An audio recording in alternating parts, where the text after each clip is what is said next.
நான் பேசிக்காகவே கொஞ்சம் லேசி தான். ஆனால் எனக்கு பிடிச்ச விஷயம்னா கொஞ்சம் எக்ஸ்ட்ரா எஃபோர்ட் போட்டு செய்வேன். அதே மாதிரி தான் இன்றைக்கி இந்த மக் கேக். ரீசெண்டாக என்னோடய பின்ட்ரெஸ்ட் பேஜ்லேயும் நிறைய மக் கேக் நான் பார்த்துட்ருந்தேன். ஸோ அதனால் இன்றைக்கி நான் ட்ரை பண்ணி பார்த்தேன். ஓகே, இதுக்கான இன்க்ரீடியன்ட்ஸ்லாம் ரொம்ப மினிமல் தான். 3 tablespoon of maida, 2 tablespoon of cocoa powder, 3 tablespoon of sugar நமக்கு தேவைக்கேற்ற மாதிரி கூட்டி குறைச்சி கூட போட்டுக்கலாம், நோ ப்ராப்ளம். இதில் நான் சொல்லியிருக்க இன்க்ரீடியன்ட்ஸ்லாம் நானே கொஞ்சம் எக்ஸ்ட்ராவோ இல்லை கம்மியாக தான் போட்டிருப்பேன். பட் எண்ட் ரிசல்ட் அதே மாதிரி தான், ரொம்ப சூப்பராக வந்துருந்தது. இப்போ இது எல்லாத்தையும் மிக்ஸ் பண்ணிக்கலாம்.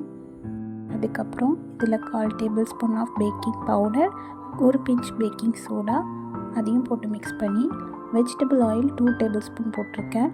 அதுக்கப்புறம் few drops of vanilla essence, 2 tablespoon of milk வந்து நமக்கு தேவையான அளவுக்கு ஆட் பண்ணிக்கலாம். இதை மிக்ஸ் பண்ணும் போது இது ஒரு ரன்னி பேட்டராக வரணும்.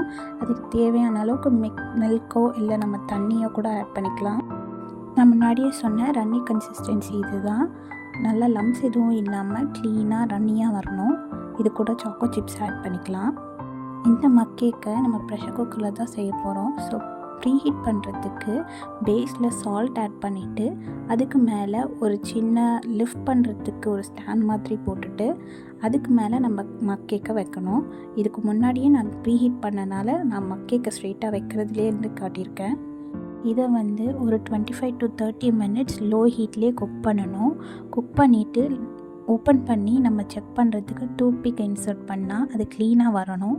வந்துருச்சுன்னா கேக் இஸ் ரெடி.